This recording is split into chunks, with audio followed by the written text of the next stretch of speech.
Hello friends, কেমন আছেন সবাই? রমাস কুকিং চ্যানেলে সবাইকে স্বাগত জানাই। গরমের সময় আমাদের টকের ডাল এবং আমের চাটনি খেতে খুবই ভালো লাগে। তো চলুন না আজ বানিয়ে ফেলি আম দিয়ে টকের ডাল এবং আমের চাটনি। তাহলে রেসিপিগুলোকে শুরু করা যাক। প্রথমেই আমি টকের ডাল বানিয়ে নেব, তাই নিয়েছি মুসুর ডাল। আপনারা চাইলে এখানে মুগের ডালও ব্যবহার করতে পারেন। এখন ডালটাকে খুব ভালোভাবে ধুয়ে নিচ্ছি। 4 থেকে 5 বারের জন্য পরিষ্কার করে ডালটাকে ধুয়ে নিতে হবে। এরপর একটা কড়াতে দিলাম পরিমাণ মতো জল। জলটা যখন গরম হয়ে যাবে সেই সময় দিয়ে দিতে হবে ধুয়ে রাখা মুসুর ডালটাকে। এবারে ঢাকা দিয়ে এখন ডালটাকে সেদ্ধ হতে দেব। ততক্ষণে আমরা টকের ডাল এবং আমের চাটনির জন্য আমগুলোকে কেটে নেব। আমি 4 পিস আম নিয়েছি। আমটাকে 4 থেকে 5 বারের জন্য ভালো করে ধুয়ে নিয়েছি। এরপর আমের যে খোসা সেটাকে ছাড়িয়ে নিচ্ছি। তারপর আমের মধ্যে যে বীজটা আছে সেটাকে বের করে দিলাম। তারপর লম্বা লম্বা করে আমগুলোকে কেটে নিলাম। আমের চাটনি এবং টকের ডালের জন্য আমগুলো একইভাবেই আমি কেটে নিয়েছি। আপনারা চাইলে নিজেদের পছন্দ মতন শেপ দিয়েও কেটে নিতে পারেন। এতক্ষণে আমার ডালটাও সেদ্ধ হয়ে গেছে। মুসুর ডাল সেদ্ধ হতে খুব একটা বেশি সময় নেয় না। এরপর কড়ার মধ্যে দিলাম তেল। অবশ্যই সর্ষের তেল ব্যবহার করবেন। তেল গরম হয়ে গেছে, দিয়ে দিলাম গোটা জিরে ও শুকনো লঙ্কা ফোড়ন। ফোড়নটাকে একটু নাড়াচাড়া করে নিলাম। এখন কিছুটা পরিমাণে আমের টুকরো এখানে দিয়ে দিলাম। আমের টুকরোগুলোকে 3 থেকে 4 মিনিটের জন্য ভেজে নিচ্ছি লো ফ্লেমে। অনেকক্ষণ ধরে আমগুলোকে ভেজে ফেলবেন না। এরপর সেদ্ধ করে রাখা ডালটাকে দিয়ে দিলাম।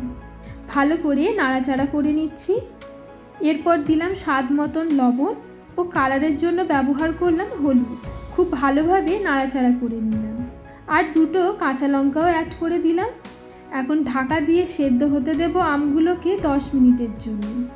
10 মিনিটের মধ্যে আমগুলো খুব ভালোভাবে সেদ্ধ হয়ে গেছে। এখন একটা হাতার সাহায্যে আমগুলোকে চেপে চেপে একটু গলিয়ে দিচ্ছি। আমগুলোকে একটু চেপে চেপে গলিয়ে দিলে ডালটার মধ্যে খুব ভালো টেস্টও আসবে আর টক ভাবটাও চলে আসবে। ডালটাকে আর 2 থেকে 3 মিনিটের জন্য একটু ফুটিয়ে নিলেই রেডি হয়ে যাবে। আমাদের টকের ডাল কিন্তু অলমোস্ট রেডি। এরপর চলে যাচ্ছি আমের চাটনির জন্য। আমের চাটনি বানানোর জন্য প্রথমেই একটা মশলা বানিয়ে নেব। তাই দিলাম 2 চামচ ধনে, 1 চামচ জিরে, 1 চামচ মৌরি ও কয়েকটা শুকনো লঙ্কা। যেরকম ঝাল পছন্দ করবেন শুকনো লঙ্কাটা সেইভাবে পছন্দ মতন দিয়ে দেবেন।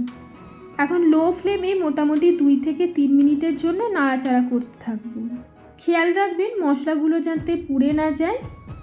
এখন মশলাটাকে ঠান্ডা করে নেব। সম্পূর্ণ ঠান্ডা হয়ে গেলে তবেই মশলাটাকে গুঁড়ো করে নিতে হবে।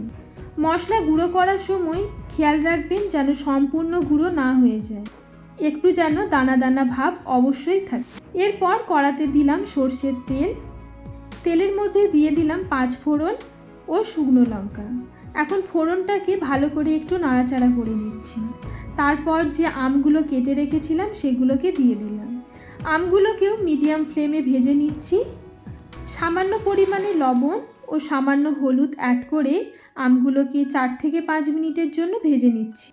একটু ঢাকা দিয়ে ভেজে নেব যাতে আমগুলো তাড়াতাড়ি সেদ্ধ হয়ে যায়। আমগুলোকে সেদ্ধ করে নেওয়ার জন্য কিছুটা পরিমাণে জল এখানে ব্যবহার করলাম। জল দিয়ে ভালো করে নাড়াচাড়া করে নিলাম আর দিয়ে দিলাম 2টো কাঁচা লঙ্কা। এখন ঢাকা দিয়ে আমটাকে সেদ্ধ হতে দেব 10 মিনিটের জন্য। 10 মিনিটের মধ্যেই আমগুলো খুব ভালোভাবে সেদ্ধ হয়ে গেছে। দিয়ে দিলাম স্বাদ মতন চিনি। চিনিটাকে ভালো করে নাড়াচাড়া করে গলিয়ে নিচ্ছি। মোটামুটি 4 থেকে 5 মিনিট ধরে লো ফ্লেমে আমটাকে ফুটিয়ে নেবেন চিনির মধ্যে। তাহলে আমের ভেতরেও মিষ্টি ভাবটা ঢুকে যাবে। এই অবস্থায় একটু চেক করে নেবেন মিষ্টিটা ঠিকঠাক আছে কি না। এরপর আমি যে মশলাটা বানিয়ে রেখেছিলাম সেটা 2 চামচের মতন ব্যবহার করলাম। 1 থেকে 2 মিনিটের জন্য ফুটিয়ে নিলেই রেডি হয়ে যাবে আমের চাটনি। তবে মশলা দিয়ে অনেকক্ষণ ধরে আমের চাটনিটাকে ফোটাবেন না। এরকম নিত্য নতুন রেসিপি পেতে আমার চ্যানেলটিকে অবশ্যই সাবস্ক্রাইব করবেন। আজকের রেসিপিগুলো ঠিক কেমন লাগলো সেটা অবশ্যই আমাকে লাইক কমেন্টের মাধ্যমে জানাবেন। আবারও ফিরে আসবো নতুন কোনো রেসিপি নিয়ে। ততক্ষণ পর্যন্ত ভালো থাকবেন, সুস্থ থাকবেন। থ্যাংক ইউ বন্ধুরা।